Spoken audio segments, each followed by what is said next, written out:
The ion caster's hum was a low, vibrating snarl against the silence of the Ethelgard array. Kalen Voss didn't breathe. He pressed his spine into the freezing bulkhead, his body acting as a physical cage for the small, trembling weight beneath him. Beyond the jagged gap in the storage crates, a xylary hunter paused, the bioluminescent patterns on its throat flickering a predatory crimson. Is a single life worth the weight of an entire war? If you believe one choice can rewrite the stars, stay with us.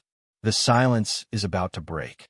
For days earlier, the most pressing crisis for Admiral Zara Lethis had been the precisely regulated temperature of her SINCF.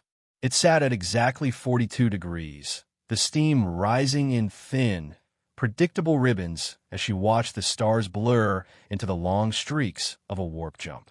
The Ethelgard was a jewel of xylary engineering, a vessel where every shadow was mapped and every soul accounted for. Humans were a chaotic variable. Kalen was the ranking Terran, a man who carried a silver chronometer that clicked with a rhythmic mechanical stubbornness. Click, clack. The sound was an affront to the silent, telepathic grace of the ship. It's for finding north, Kalen had said when Zara first questioned the relic. He'd thumbed the lid, his eyes distant. In the dark, you need to know which way leads home. Zara hadn't understood. Home was a recorded frequency, not a spinning needle. Then the array shuddered. The jump didn't end in the planned coordinates. Instead, the ship lurched into a dead zone, a pocket of space where physics turned inside out.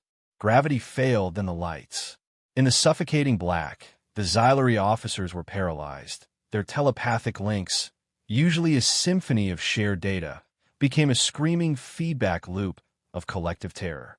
A sound cut through the panic. Click, clack. A small, chemical flame bloomed.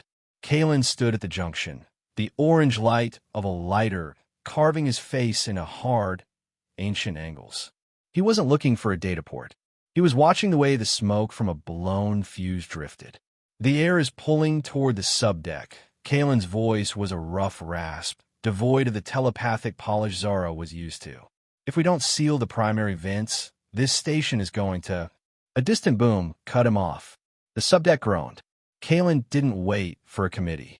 He began to run toward the lower levels, his heavy boots thudding against the deck, plating with an impossible, grounding weight. Zara followed, her sensors struggling to process a creature that moved with such singular, unlinked purpose. The maintenance tunnels were a maze of escaping steam and weeping pipes. Kalen stopped, his fingers brushing the grit of a discarded emergency medical patch. It felt like dried tape, rough and discarded. He ignored the pain in his own lungs, his focus locked on a sound coming from the wreckage ahead. A cry, high, thin, and distinctly xylary. Miri, Zara whispered, the realization hitting her like a physical blow. Her daughter should have been in the reinforced creche. Kalen didn't hesitate. He dived into the twisted metal of a collapsed storage room, his hands catching on jagged iron. He found her. Miri was pinned, her golden eyes wide with a terror that no telepathic soothing could reach. Then, the heavy rhythm of boots echoed in the hall. Not Terran.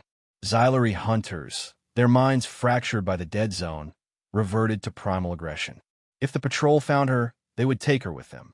If they found Kalen, the lead hunter stepped into the doorway, its ion caster leveled at the shadows.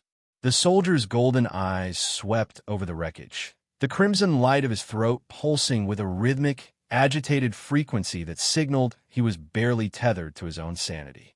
Kalen didn't move. He made his body into a leaden weight, a slab of Terran muscle and bone designed to be a shield. Then the ion caster fired. The first bolt took Kalen in the left shoulder, the heat so intense it bypassed the sensation of burning and went straight to the jagged, white-hot scream of nerves being vaporized instantly. He didn't cry out. He bit his tongue until the copper taste of his own blood filled his mouth, focusing every ounce of his will on the small, frantic heartbeat of the child pressed against his ribs. The second shot carved a furrow through the meat of his back. He stayed down. The third, fourth, and fifth shots followed in a staccato of violet light that smelled of scorched polyester and ozone, each impact a hammer blow that threatened to shatter his consciousness into 1,000 trembling shards of glass. Just debris, a second voice echoed from the hall, speaking in the sharp, clicking dialect of the xylary. The array is unzipping. We have to reach the pods before the atmosphere vents. The hunters retreated. Kalen waited until the vibration of their boots vanished into the groaning of the station's hull before he finally let his forehead hit the cold deck. Miri wiggled out from beneath him. Her golden eyes weren't filled with the predatory cold of her people, but with a wide, liquid wonder that transcended the 3-year war. She reached out, her tiny blue fingers trembling as they touched the scorched edge of his uniform. She spoke one word, a question. Why? Kalen managed a weak, blood-slicked grin. You're just a kid, he whispered. The rescue came an hour later, but it wasn't the Terrans. It was Zara and her personal guard.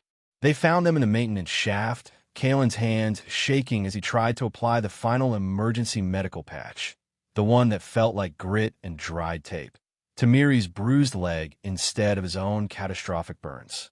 The xylary doctors were horrified. They performed the bioscans, their telepathic fields rippling with a shock they couldn't hide from their admiral.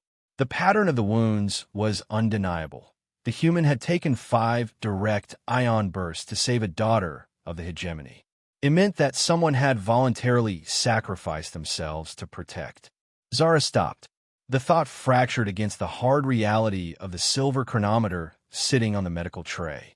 3 months later, the war didn't end with a bang, but with a silent cross-species realization.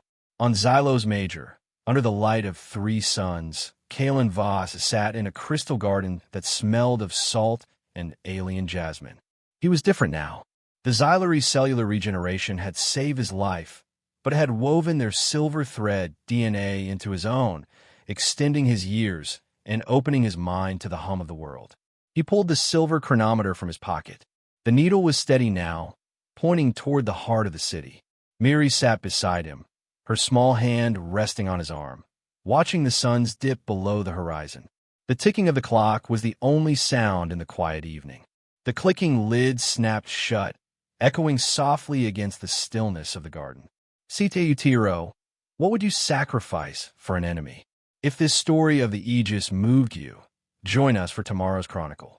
We'll be right here waiting for you.